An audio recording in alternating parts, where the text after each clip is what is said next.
The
punk scene in Seattle was all about creating something out of nothing.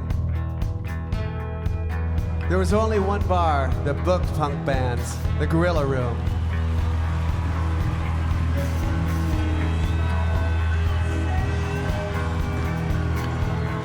Aside from that, bands had no choice but to do it themselves.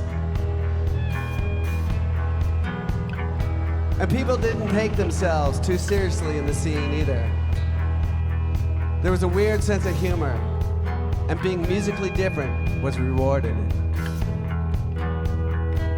This was our punk rock haven. There was a record store there, there was a record store there, there was a record store there, there was a coffee corral there, and we just hung out. In the summer of 1979, I played my first real concert with the Veins. Because we were all underage, together with two other bands, we rented a community center attached to a public park. Now, the week before the show, Andy and I stole about 20 plastic milk crates from the back of a grocery store and somehow nailed plywood onto them. But now we had a stage. That alone was pretty damn exciting for a 15-year-old fucking kid. Our own stage. Now we could play anywhere. Avant-garde, Thankless Dogs, The Veins, Cleavage, The Fastpacks, The Zip Dads, The Fags, The Farts, The DTs. This punker dude in our neighborhood who had like a pink mohawk had heard that I played bass, and he asked me if I wanted to start a band with him, and my buddy Andy, because Andy played drums. Chris Crass, that's the guy with the pink mohawk. He doesn't have a pink mohawk anymore. That's Andy. It's the best friend I grew up with. He's the drummer. And there's me. That was called the Thankless Dogs. I don't know if we ever played a gig, but that morphed into what people generally think is my first band, which is The Veins. Yo, yeah, we put out an album. It was a 45 with 3 songs on it.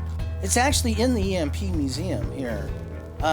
It was the first viable commercial punk rock recording in the Northwest. But I know that today that the originals are real collector items. I enjoyed going to the shows when he was playing with Fastbacks, 10 Minute Warning. I always wanted to go to where they were playing. You can see like we were going from punk rock into like a whole different thing. We had long hair. That band was killer. This band was awesome. 10 Minute Warning, The Fags. Last show, hands down one of the best bands ever, DOA. Vancouver. but that's the Fastbacks opening up. I made this.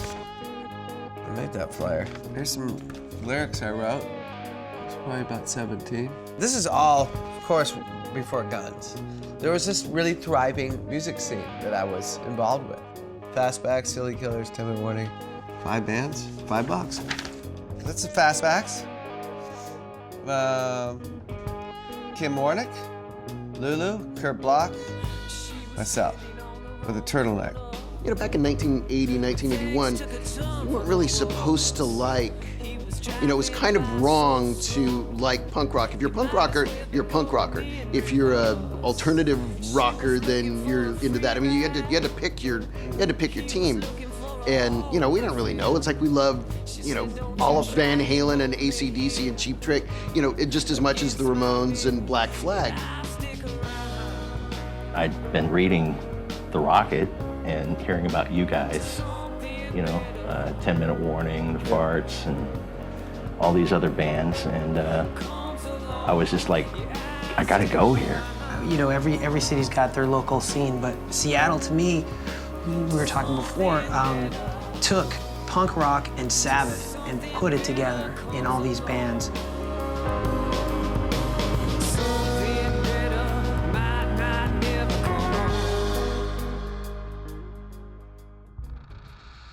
For 20 years, my mom and dad had 8 children. Myself is the oldest, John, and then Carol, unfortunately, who has departed us.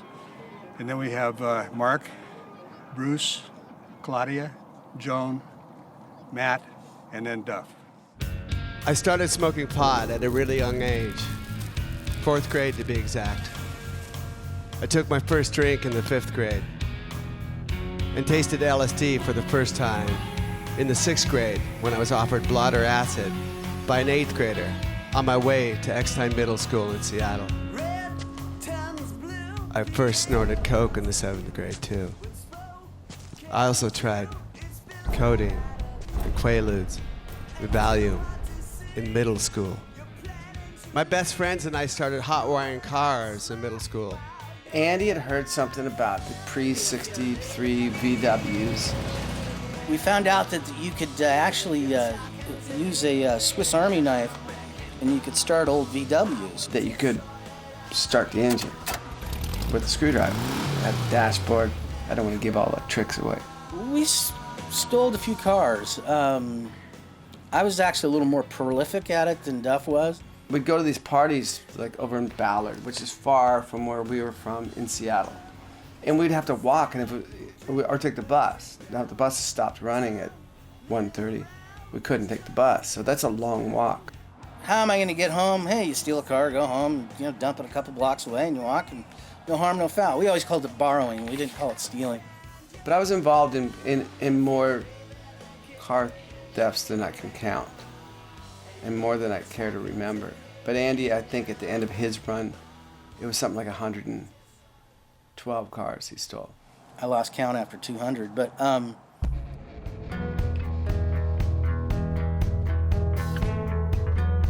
By the end of the summer of 1984, I began to think that if I didn't get out of Seattle then, I might never get out at all.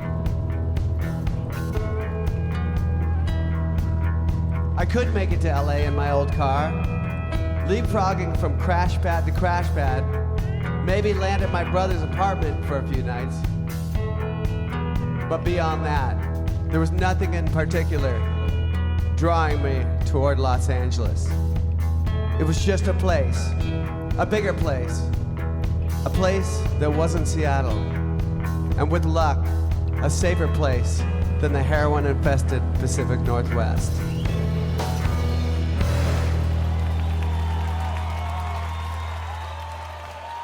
What kind of destroyed all of that excitement was in Seattle was the heroin coming into that city. It was just like this dark cloud came in and just took all the fun away. And it really seemed like it came in like a tidal wave. Just suddenly was there, and everybody was trying it because it was kind of romantic. It was kind of punk rock. It was kind of, I don't know. But once you know, any opiate, once you're got a little bit of a habit, you're kind of just in. But it became an epidemic. You know, I think when I saw it take out these guys who were so full of life, you know, who were smart, all smart guys. Like, I was too young to even take it all in. What do you mean they're dead? We've just begun, you know? It kind of shocked me when he did leave to LA, and it was sort of an end of an era in Seattle. And the grunge thing didn't happen until, 10 years later.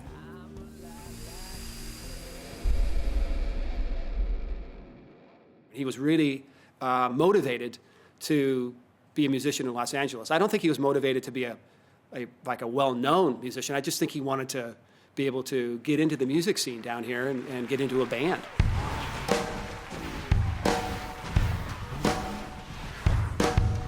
Slash told me what booth that he and Steven would be sitting in at Cantor's. I knew to walk in and look to my left. I put an ad in the recycler for a bass player, influenced by Aerosmith and Alice Cooper, and I'm not sure who else in there. And he called, and I had him meet me at Cantor's Deli. You know, I assumed because his name was Slash, I thought he was probably like a punk rock guy, an old punk rock guy like me. And in walked this, 6-foot-plus guy in a red and black, full-length trench coat, hair to the ceiling, and like that. I said, that's got to be him. He had this sort of punk rock thing going, but then he had sort of had the Hanoi Rocks thing going, sort of a fusion rock and roll punk kind of deal going on.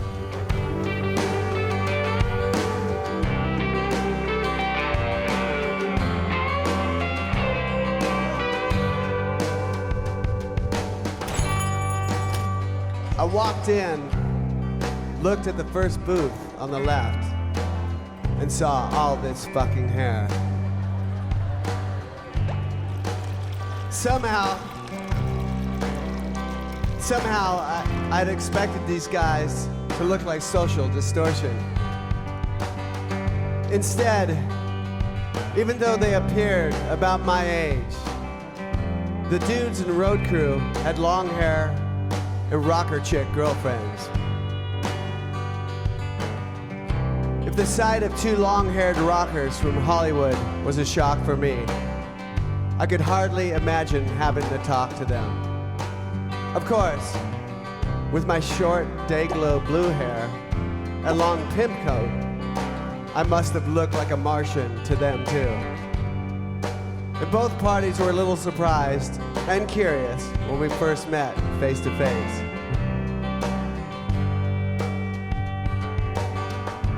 Slash's long hair, it turned out, hid a shy introvert. He was cool though. He had a bottle of vodka stashed under the table. Now he and Steven weren't yet 21 either, and this was as close as we could get to a bar.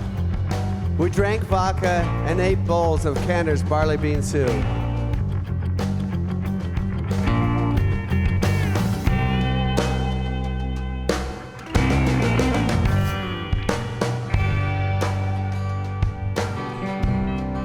And Steven Adler, he was really nice and expressed himself with an infectious, almost childlike enthusiasm.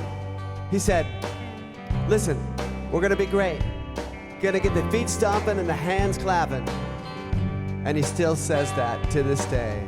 Gonna get the feet stomping and the hands clapping.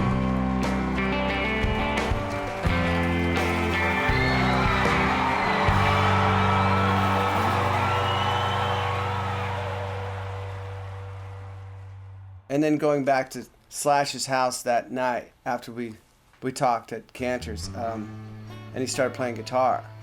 I was like, what is up with this guy? He had a snake, and thinking he had the snake out. Like, she's such a sweetheart. Like, it's a snake, dude.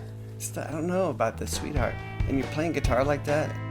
When I showed up at my first GNR rehearsal in late March 1985, Axl and I said hi to each other and started joking around about this and that. And I liked him right away.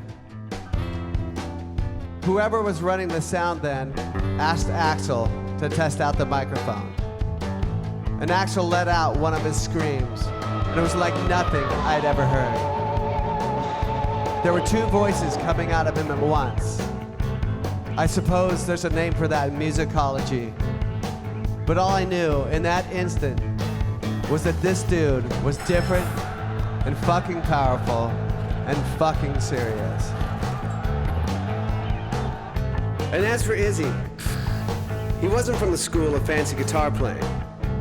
More a Keith Richards than a Eddie Van Halen. Not only a great songwriter, but in my eyes, the baddest man walking the planet.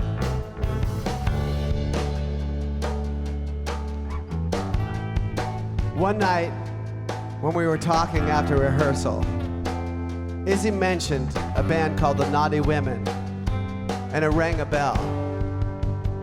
I know that band, I said, trying to place a name. I think I played a gig on the same bill with them once. Wait, Izzy, weren't they cross-dressers?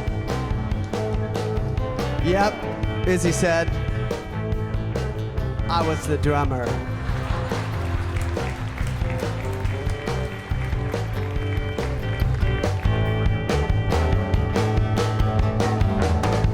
Finally, Slash and Steven agreed to come to a rehearsal just days before a previously scheduled June 6th gig at the Troubadour that was supposed to serve as a warm-up for our tour. We met at a space in Silver Lake. We rented it for $6 an hour, and that included a drum kit. From the moment the five of us leaned into our first song, we could all hear and feel that the fit was right. The chemistry was immediate, thunderous, and soulful. It was amazing, and all of us recognized it instantly. There had to have been some sort of meant to be kind of thing going on, because Duff ended up there, Izzy, Axl, Steven's from Cleveland. I mean, and we were the only guys that could make up that band. We knew we had to make it on our own, and after our Seattle road trip, failure was not an option with this crew.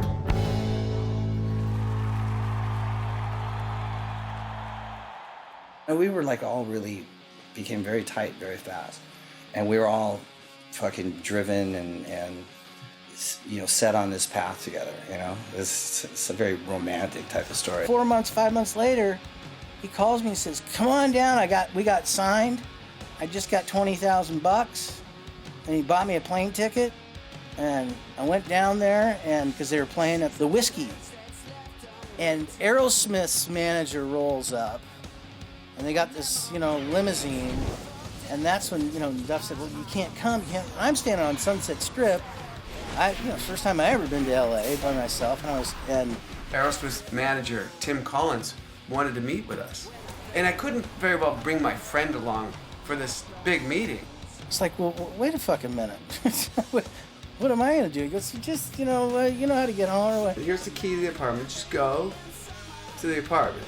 It wasn't like I left him in the fucking dust. Man, I was pissed off. First of all, I wanted to be in a limousine, but second of all, he just like fucking abandoned me down there. Anyway. So I went and saw them, and I said, wow, now that's the spirit. They're playing from their heart. We said, let's take these guys on the road. These guys would be great. They're just like us. They're coming up, and let's give them a break. Ozzy gave us a break. That particular tour was awesome. There was two sort of hell-raising bands from Los Angeles. One that's been successful for a while, and one that was on the way up. But we were from the same gritty kind of street kind of environment in LA. And we knew each other, so it was just cool. But yeah, and then it was just like, it was just like, it just took off like a jet. In early August 1988, we were sitting backstage one day when some people from our record label came in with a sheet cake from the local grocery store. Congratulations, they said. You're #1. I remember thinking, wow, a fucking sheet cake. I was like, I gotta find this record by this band, Guns N' Roses.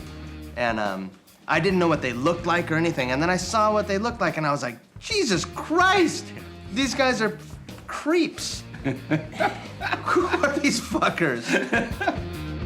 And yeah, the record definitely changed my life. I listened to the shit out of it. Growing up in England in the late 80s, you could do nothing but hear Guns N' Roses. It was everywhere. When Appetite came out, I played it over and over and over again. I worked at Aaron's Records, which is no longer there, on Melrose, and the original copy with the original cover came in, and I would always like grab one and put it in the back, and there was stickers in it and everything. And then they changed the cover, and then there was that one, and then I had the EP, so I loved it. I learned to play just about every instrument from that record. I learned every song on guitar and bass, and I got a crappy drum set, and I learned to play drums from that record. I would have this boombox, next to the kit, just every day, the cowbell, and just the perfect record to learn to play drums on. He used to pack up his Tama kit into the back of his Gremlin and drive out to Rancho La Brea Park and set up on the lawn in the park and practice out there. We would do things like just, stop by the dressing room and go, hey, you're traveling with us, and we had our own jet. So we'd like throw a couple Guns N' Roses guys on the jet. And it was fun for us because here we are, basically a punk rock band. And I've got these like kindred spirits. We got a jet. It's like, this is like funny. Like, this doesn't happen to us. I was in Seattle selling drugs just a few years before. I got a jet. Now I got brothers. Let's just go wreck shit. I think it was the Monsters of Rock show where they just blew everybody out of the water. Within a week of that show was talking about this new band from America that was kind of a mix between like just really edgy, heavy metal and punk. A trippy phenomenon to be inside of, because you go out and tour, and we come back to LA, and everybody, we were gone for a year and a half. We came back, and everybody's dressed like us. The Guns N' Roses and the big shows, that stuff made me uncomfortable. It was uncomfortable to be around it. It was I don't know, it was surreal that my buddy was playing the Kingdom. When we walked into a room, we were sort of like this little gang, and nobody could fuck with us, and nobody could fucking rock better than us. And there was never felt intimidated by anybody, and it was just like this thing, and it was very tight. I remember seeing them opening up for Aerosmith. And Duff was on the road. He'd been on the road with opening for Aerosmith for a while, so I couldn't even talk to him. Couldn't get a hold of him. There weren't cell phones or anything, so I had to get my own tickets to go see him. Seeing my brother up on the stage in front of, I don't know how many, 50,000 people maybe. And for the first time, seeing him in that sort of environment, thinking, oh my God, this is amazing.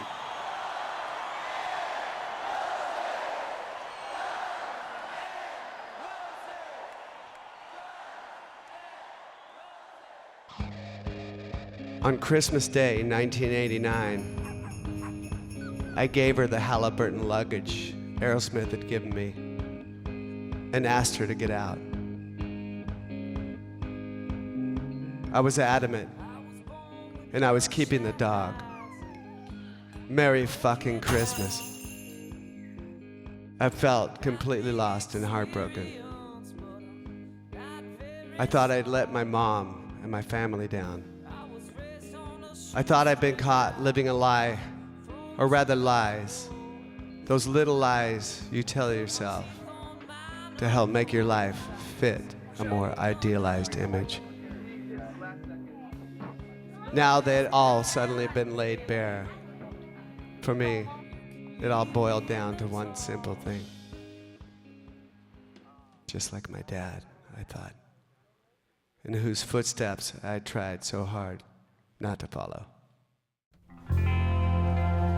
It was awful. It was awful. We got to see right before us, infidelity on my father's part. We got to see our mother break down. We would be there, picking up the pieces of what my father left behind, including each other.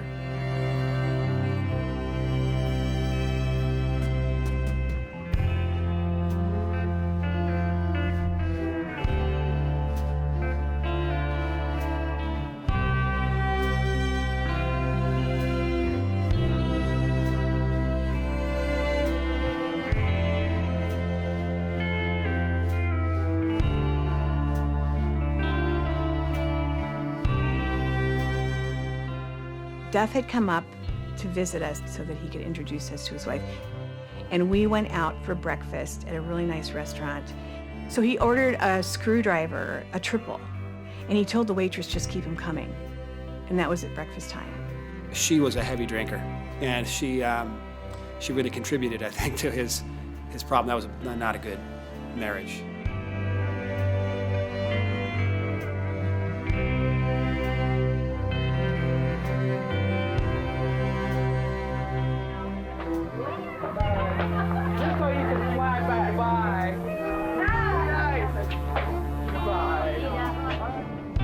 A lot of people around me hope that once the day-to-day pain of the marriage and its immediate aftermath faded, I would be able to pull back a little from my everyday vodka habit.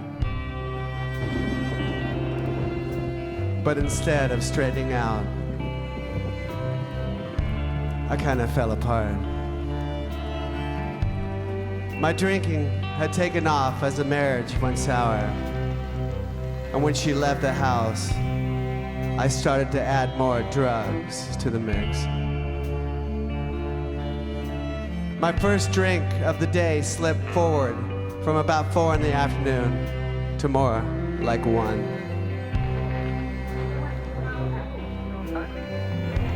I also started to score larger amounts of cocaine so that I could drink more for longer periods of time. It proved a diabolical cocktail for me. Now I could drink until I finally had to sleep, and if you're doing coke, you don't have to sleep for up to 4 days, in my case. The only time I slowed down was if someone I respected, like my brother Matt, would say, "Slow the fuck down." And I figured I'd cut back on the drugs and booze at some stage when the heartbreak subsided.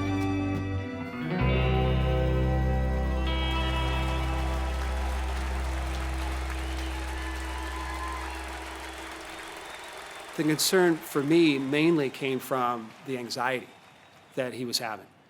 And our family has a background, I guess, of having anxiety. And so I knew how he was feeling. So we would get together and he would be, having a panic attack or something, and we would talk about it and try to, get calm, try to calm him down. And I think that's where my concern was for him, was that trying to control his anxiety. The attacks felt like being on a merry-go-round, just starting up, then going faster and faster until it was too fast.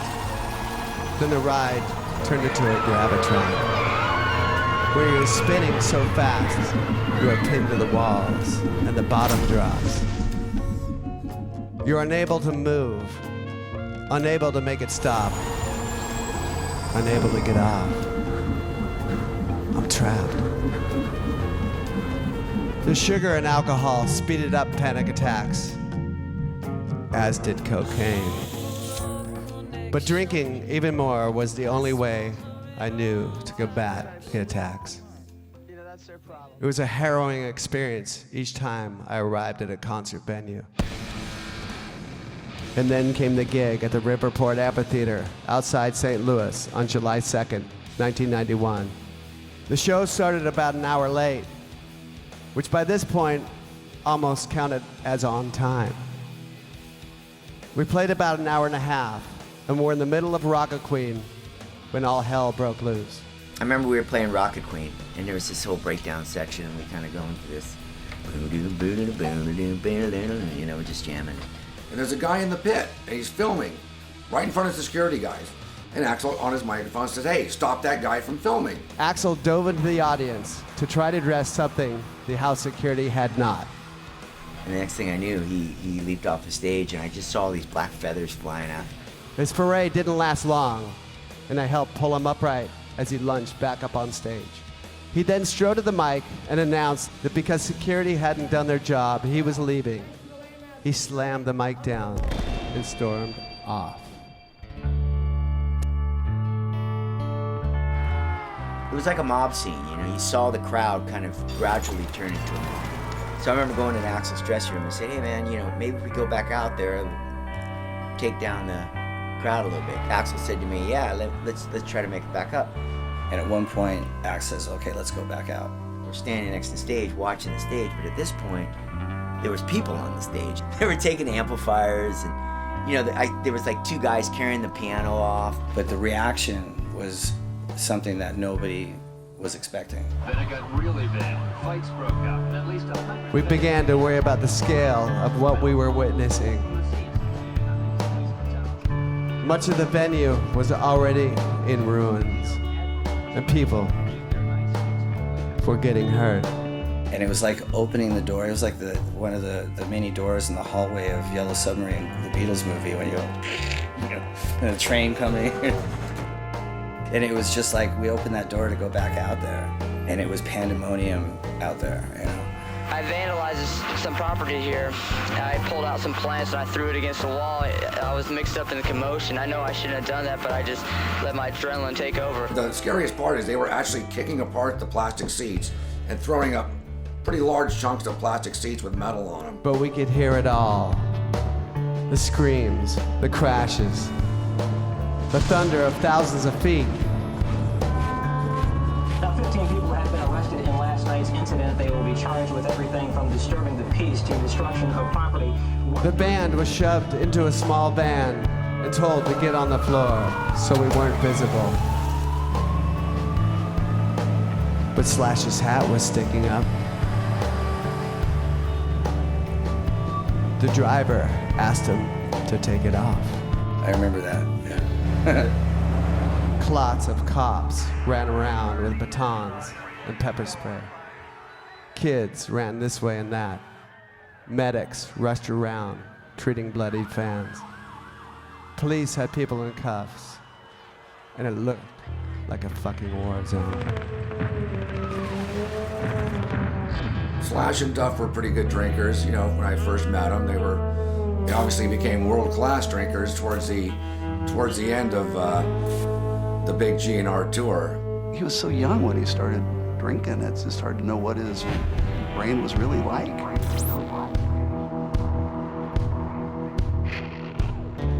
We used to get up every morning, make a fucking cocktail of a big solo cup of vodka this high with a splash of cranberry juice. And we did about half gallon to our heads a day just out of the refrigerator. And then we went to bars and fucking, you know, so it was 24/7 for years. Well, at some point it becomes maintenance. You know, it's not like he's getting higher and higher. He just needs that so he doesn't feel crappy. I think Duff pushed it about as far as anybody could humanly push it. I opened my eyes. Where the fuck am I? Thirsty as a motherfucker. Vodka? Vodka. Vodka. I sit up, drape my legs over the edge of the bed. Elbows on knees, head in hands. I groan.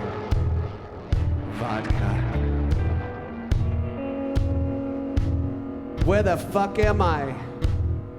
That sound, that ominous sound.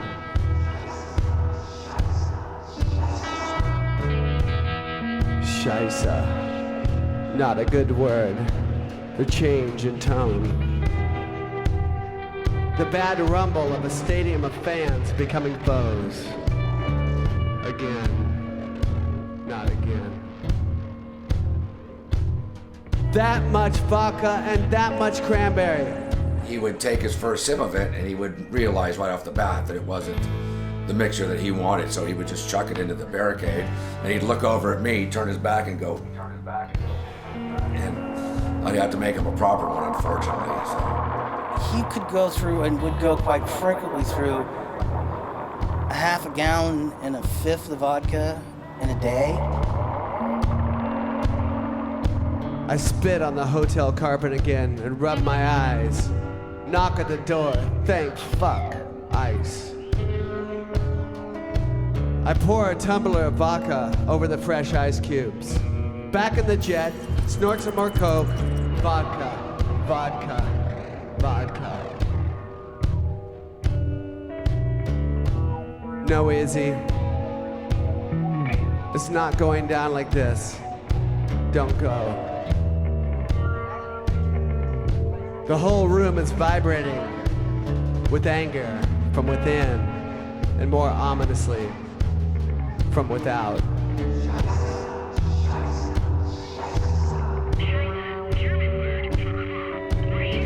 I see the line. I'm standing with my toes right on it. Time for a line. I've got to sober up. I disappear behind a stack of amps. Get me the fuck out of here. Wembley, vodka. Only an hour and a half gone by since the openers. On we go. I can stand. I can see. Izzy, this was your band. This was our band. Our band. This is a fucking war of attrition. You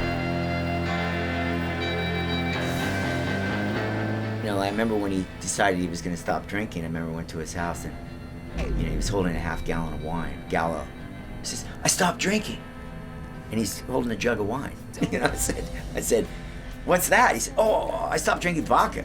I tapered off of vodka. I was drinking wine, which I thought in my head, you're trying to, like, okay, wine's less potent than vodka, but not if you're drinking 10 bottles a day. I mean, to be honest with you, from my experience, it's like, if you're a drug addict or you're an alcoholic, which to me is the same thing, you know, that you have that thing. Like, it doesn't go away. Duff definitely had a blackout period. I mean, I wasn't aware of it at the time. You know, he definitely had that. He was at that point where he didn't remember a lot of the stuff that we had been doing. Like trapped in a jail, you know, that you can't find a way out of.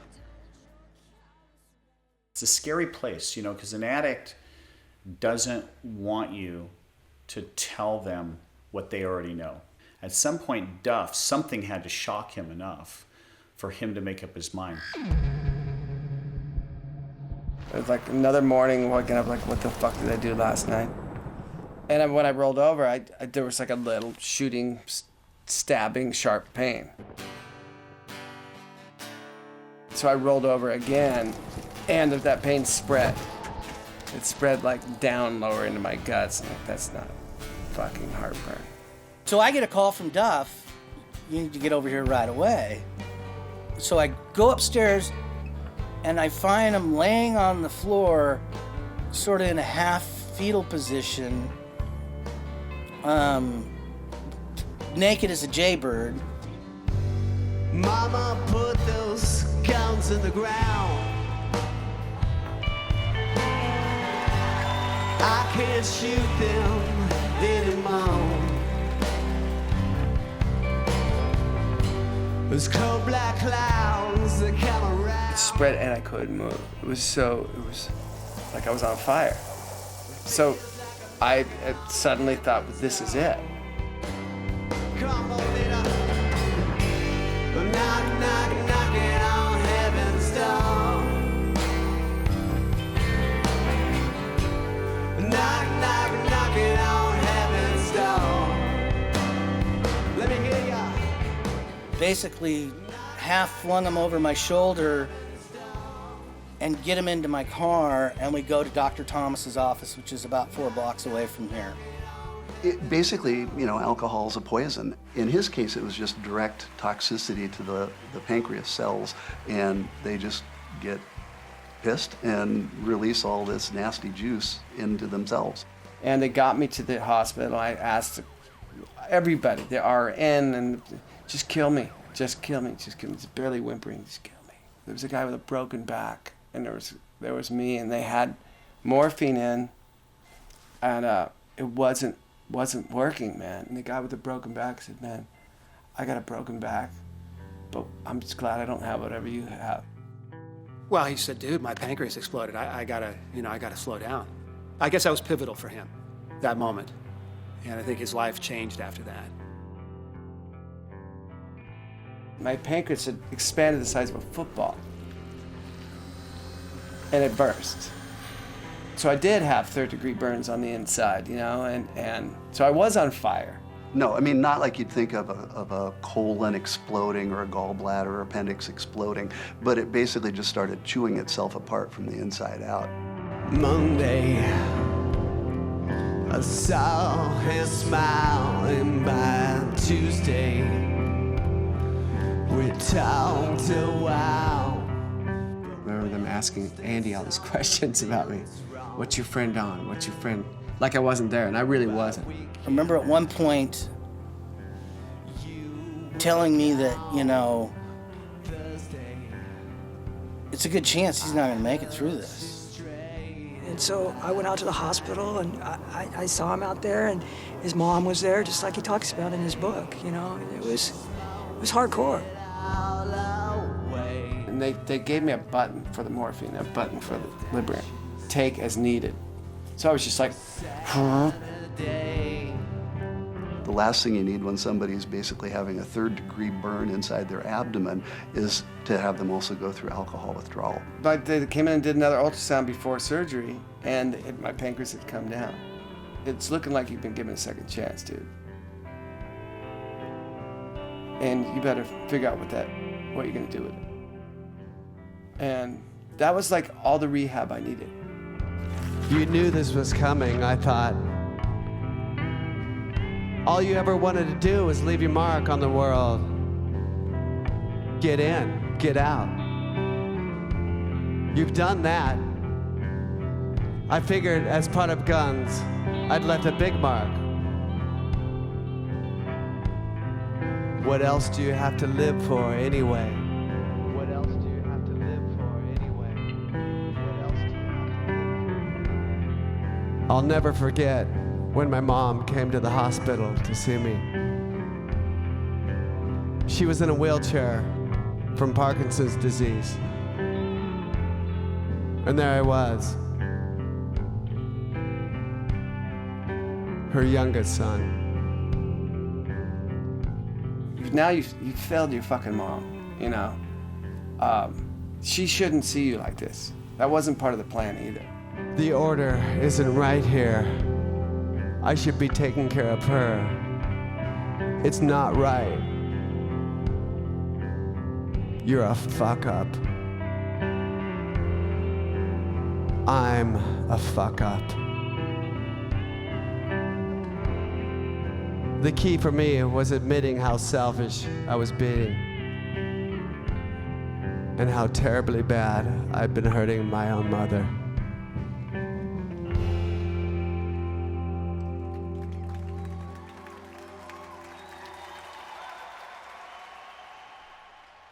Who knows what the crystal ball ever holds, right? But, if he hadn't stopped drinking, I don't think he'd be here. He really would have pushed it to the point where there's no coming back. I'm Thundering Iron Horse, known as Benny the Jet Euclides. I'm what they call the troubleshooter. When they're in trouble, they come to me, and I'm able to not teach them a way of life. My job is to give them tools so they can live their life.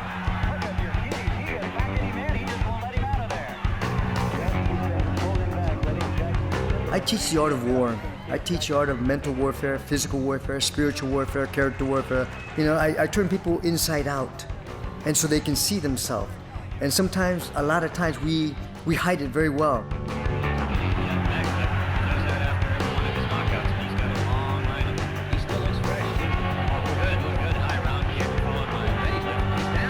I think Duff had this light in him, but he couldn't see it. He just didn't know where to find it. After jumping rope, there was a heavy stretch.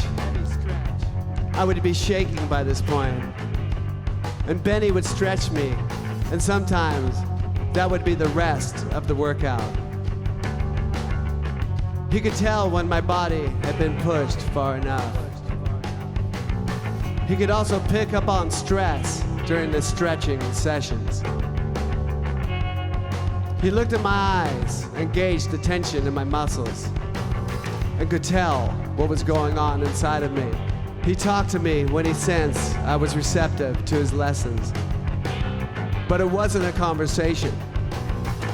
Still stretching me, Benny began to talk. It can feel like everyone is out to get you. That's when you have to refuse to succumb. Make people realize you are a force. But you also have to give and take in these situations.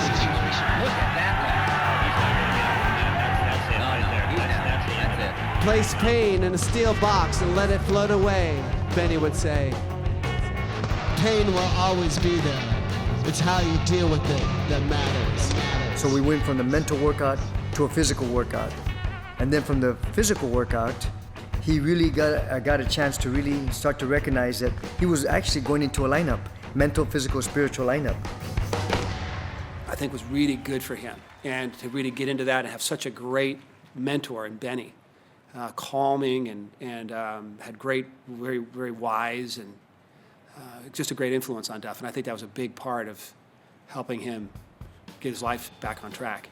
Everybody, after you get done with a self-destructive habit, whichever one it is, you have to channel that energy into something else. And when you quit, and that was the direction that he went. He's like, do you want to go work out at the Washington Athletic Club with me? And I was like, yeah, man, I'll fucking work out with you. Sure. It was the fucking worst day of my life. Like, his warm-up at the gym was more than my sort of whole 3 workouts. And after each step, I'm like, okay, where's time for the shower? And he's like, okay, now we're gonna go hit the bag. And not many people get first chances. Not many people get second chances. I mean, it seems like he's got 9 lives. And I just was very impressed by the fact that he could, after what he had been through, that he can totally turn his life around now.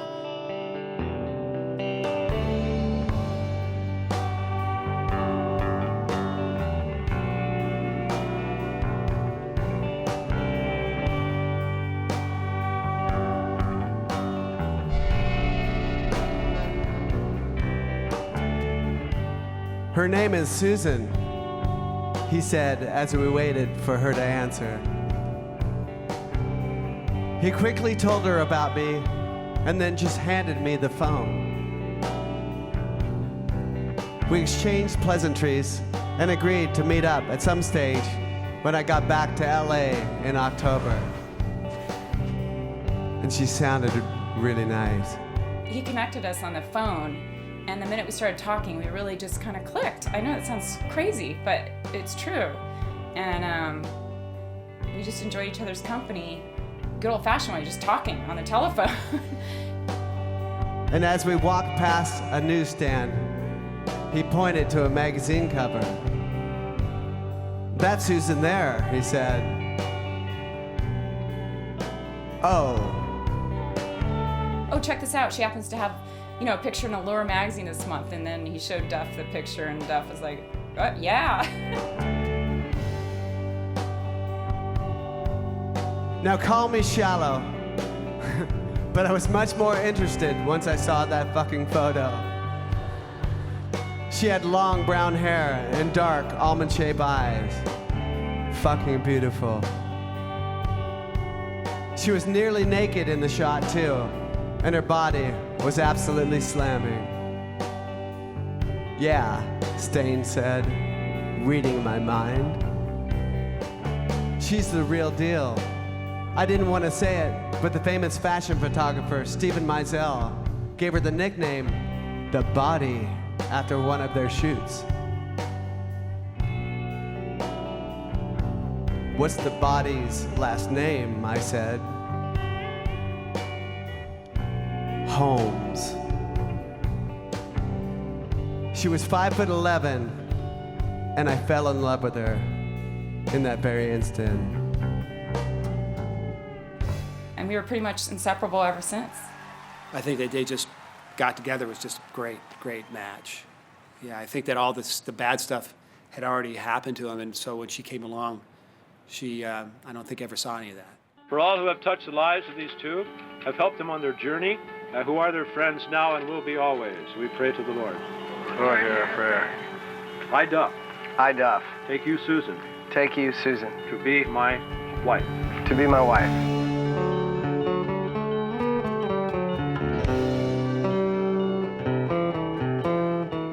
I promise to be true to you. I promise to be true to you. In good times and in bad. In good times and in bad. In sickness and in health. In sickness and in health. I will love you. I will love you. And honor you. And honor you. All the days. All the days. Of my life. Of my life.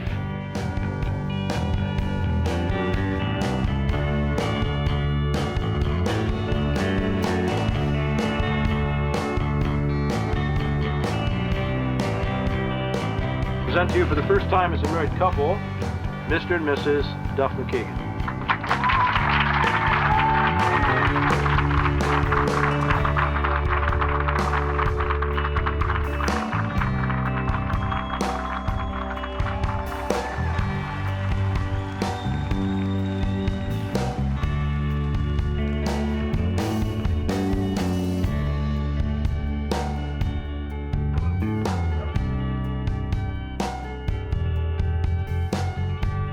Susan and I went to go see our doctor when she was 2 weeks overdue.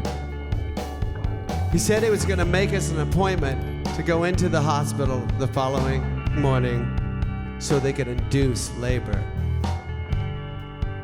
Shit. Susan showed me through 15 excruciating hours of labor that she owned the warrior spirit of 10 men.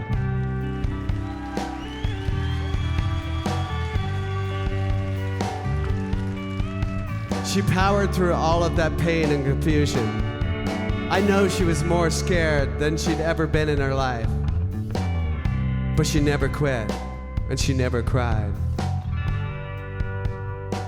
And then it happened. Our daughter. My daughter? My baby girl. I have a baby girl. I have a baby girl.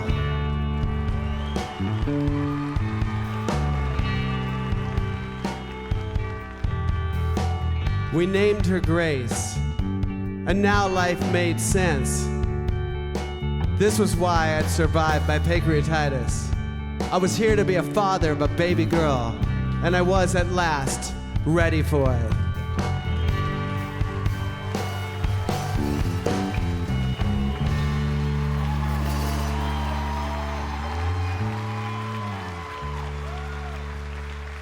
And then we were blessed for a second time. Susan gave birth to our second daughter, May. She was a big, round Buddha baby, but Susan's labor was much shorter and easier than it had been with Grace. I never thought my life could be this full. For a middle name, we gave her Marie, after my mom. It was pretty funny. That first day, I called roll, and I got to Michael Mkagan, and he said, here, but you can call me Duff. And I didn't quite understand him, so I said, Duff Mkagan. And the class kind of tittered, and I thought, okay, and went on, and that was it. I still did not know who he was. Ann Dawson was my first accounting professor.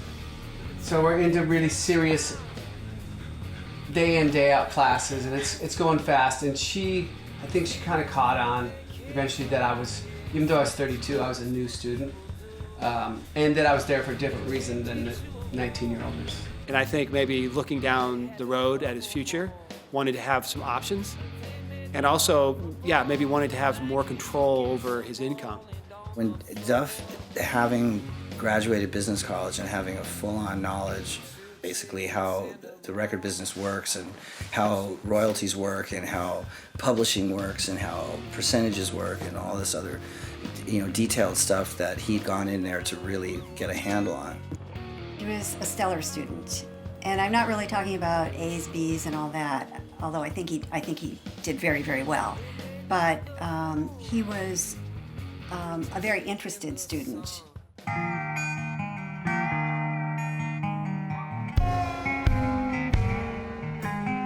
For some reason, me and Duff decided to take the subway downtown. We came out of the subway and we were going up towards our hotel, and this guy came, hey, you're Matt Duff from Velvet Revolver. And we'd been these guys from Guns N' Roses their whole life, And we were like, oh yeah, we are. That was a really good moment for us. We have a new life. you know, a new beginning, which was cool.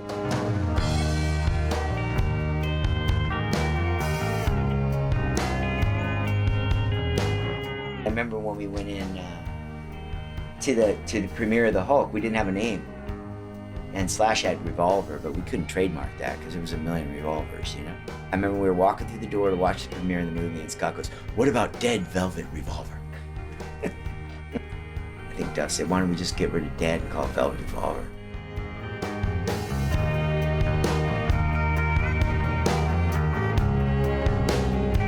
And it happened almost overnight, and it was just all about Velvet Revolver. And that band really, I think, came along at the right time, just like Guns had in 1987. At this point, I should have taken a step back and assessed the situation. Never before had I felt I had so many people depending on me. I was now juggling being a good father and husband with trying to get a guy sober so that he could do the same. But I was also doing this because I saw real possibilities for this new band with Scott as our singer. I remember saying to Slash and Duff going, "Are we sure this is the guy?" It's like marrying a stripper or something, you know what I mean? It's like, you know you're in for trouble. With the national exposure, there was a lot of interest in Velvet Revolver. And for the first time ever, I was mixing the spiritual healing of martial arts with commerce. And it was major success. The record went to #1, the single went to #1, and we sold a lot of records, and we headlined arenas, you know, sold out arenas all over the world. Seeing Scott nodding and jonesing up there reminded me of some not so pleasant memories. In hindsight, I see that this was the moment I swerved away from the path I'd been on. A path that shielded me from the dark parts of my past. Each of us makes a handful of decisions in life that can have a drastic impact on subsequent events.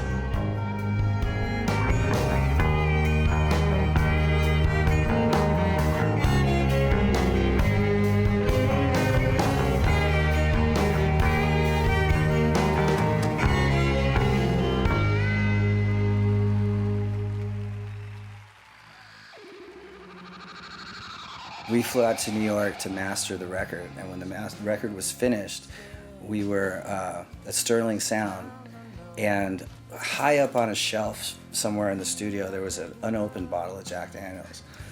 And so I fell off the wagon that night. And I remember I was the first one that fell off, and everyone kind of looked at me like I was the Antichrist, you know? It's like, this sucks. I remember this is the fucking most boring shit. I'd go backstage, and they'd be sitting there, these guys would be reading books and shit. And I'm like, what the fuck just happened to rock and roll? You know? Really? Is this how we're gonna do this? You'll get an extended adolescence by being a musician that's working, period. So there's just no rules, really. One of my lowest bottoms during that, and I allowed it. I watched it happen, and I allowed myself to go down that path. I actually was very aware of it and conscious of it, and just kept going down that rabbit hole to see where it was going to lead. And when I finally got to the bottom, I was like, you know what? After all these years and this and that and the other, this sucks. You know, by the end of 2005, everybody was pretty fucked up on something.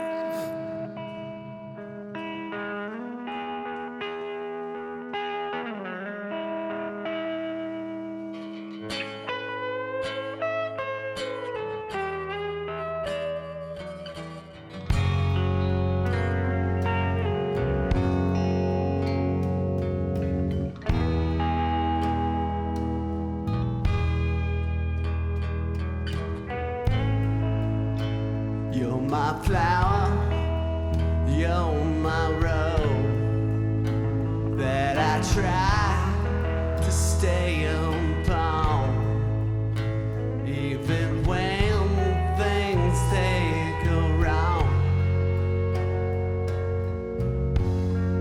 You stay there with me.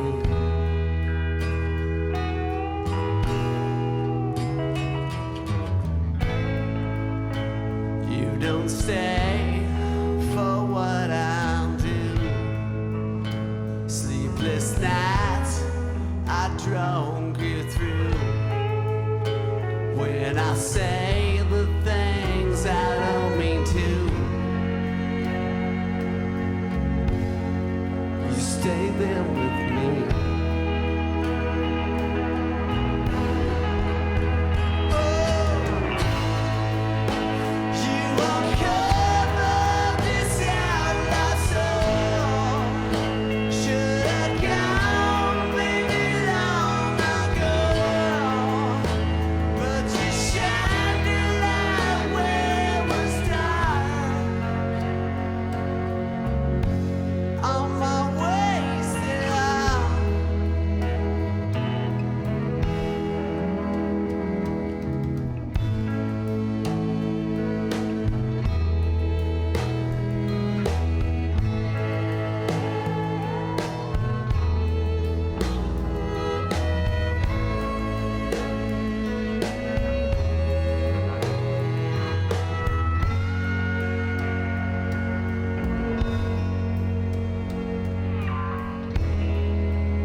It was like living the old life again, you know. So Slash was drinking, I was getting drunk and doing my share of drugs. But Duff had gone into this sneaky pill popping thing. I looked at the bottle for a few minutes, then opened it and shook one of the pills onto the palm of my hand. I swallowed a Xanax pill sitting in a hotel room because everything seemed to be coming down on my shoulders. Fuck. I think in his mind, pills would be okay. That won't affect my pancreas, right? I remember the moment thinking about the pills in my backpack, and I knew the moment I thought about it, like, you're in trouble.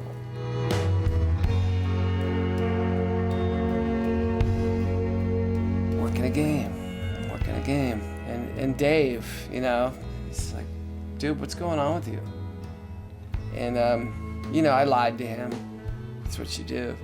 I'm like, dude, what did you take today? He's like, oh, I just took some blah, blah, blah, and he bullshitted. You're fucking off the wagon, dude. Xanax is in the same family, actually, as alcohol. It's a benzodiazepine, which is the same feeling you get when you drink. Then the pill kicked in.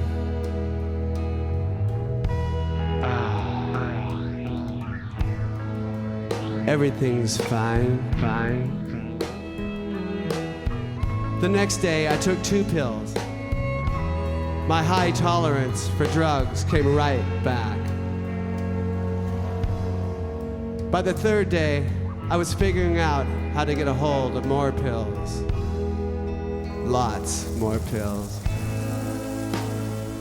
In a week's time, I was at 22 milligrams, so 22 of those pills a day. He just was like, everything was slow motion. I knew at that point, like, okay, you're taking pills again, and you're not just taking them to fly. When I knew he was in trouble, so I found him on the tour bus, passed out on the toilet in the tour bus. And he was in there for like fucking 2 hours. I'll deal with this soon. I've got what it takes.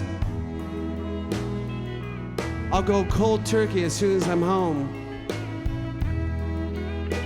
Soon. Susan had never known me fucked up, so she didn't instantly recognize it. Okay, you're down. You got knocked down. Are you gonna stay on the ground or are you gonna get up? What are you gonna do? Your choice. You wanna die, you wanna live. What do you wanna do? If you wanna die, let me go and get your gun. Get it over with. You wanna live? Let's fight. Get up on your feet. Let's go.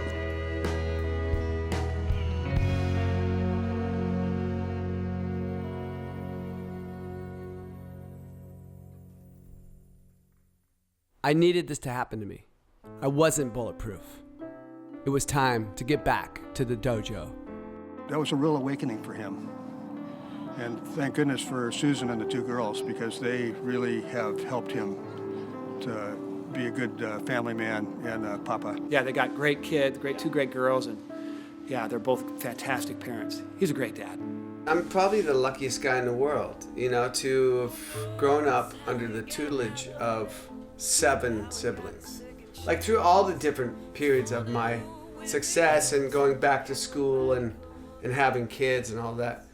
You know, my brothers and sisters are pretty grounded, and I think that kept me pretty grounded. And we can talk about Duff a lot and not talk about Guns N' Roses. Obviously, it's part of his legacy, but it's not who he is. It's just part of who he is. And that's what I find fascinating about him. I maintained an idealized Norman Rockwell-like picture in my mind of how our home life should look, until I suddenly realized that right there, right then, I had everything I'd always wanted. A family that needed me. Kids who were excited about something I could actually help them with. And my baseball team on the TV. If only Norman Rockwell had been there to paint this scene.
It doesn't pay to try.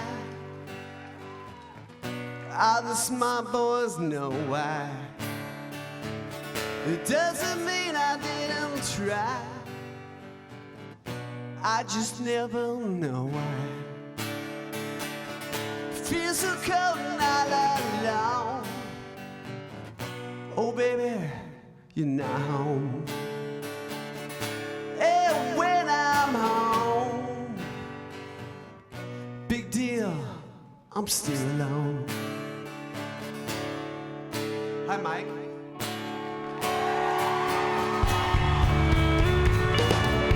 Feel so restless as I am. Bang my head against a pole. Try to knock some sense down inside my bones. And even though they don't show, the skies are so old. You can't put your arms around a memory. You can't put your arms around a memory. You can't put your arms around a memory. Don't try. Don't try. Don't try.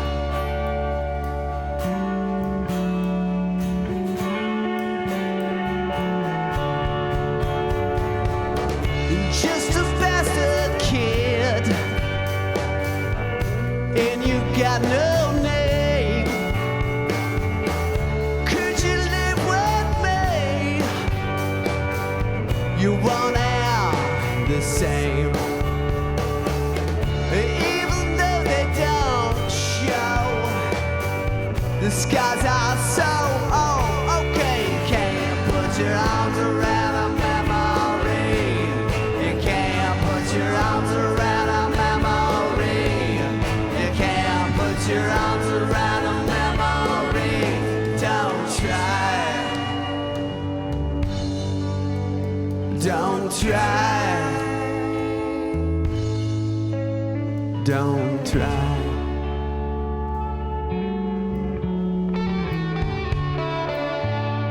Seattle. On the pedal steel, Mr. Paul Hutzler.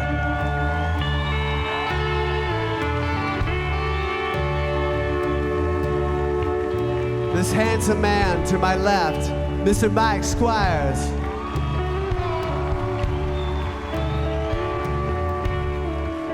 International man of mystery, Mr. Berg Thomas on the drums.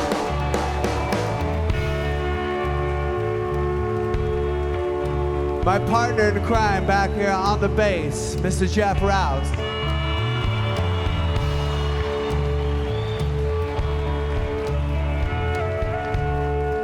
There's been a boat, the best guitar player in America, right here, Mr. Jeff Fielder.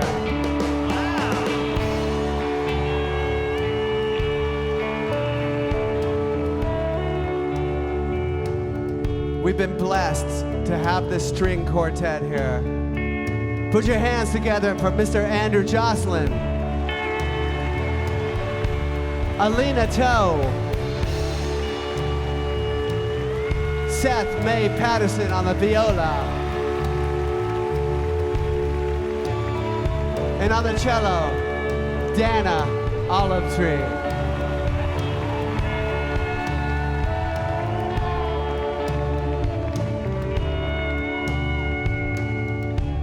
And this man right here, we've journeyed through some shit together. My brother, Mr. Mike motherfucking McCready.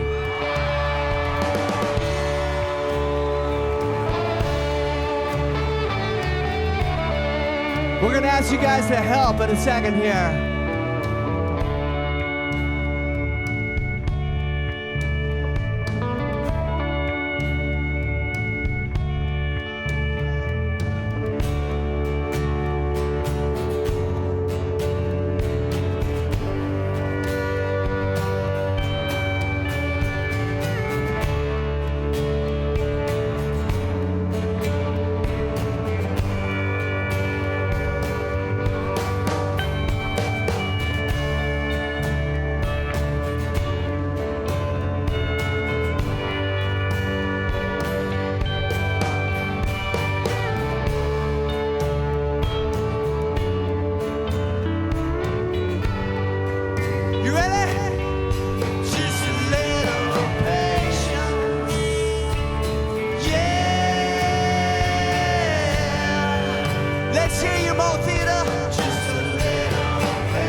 you might find the victory is well worth the bitter fight.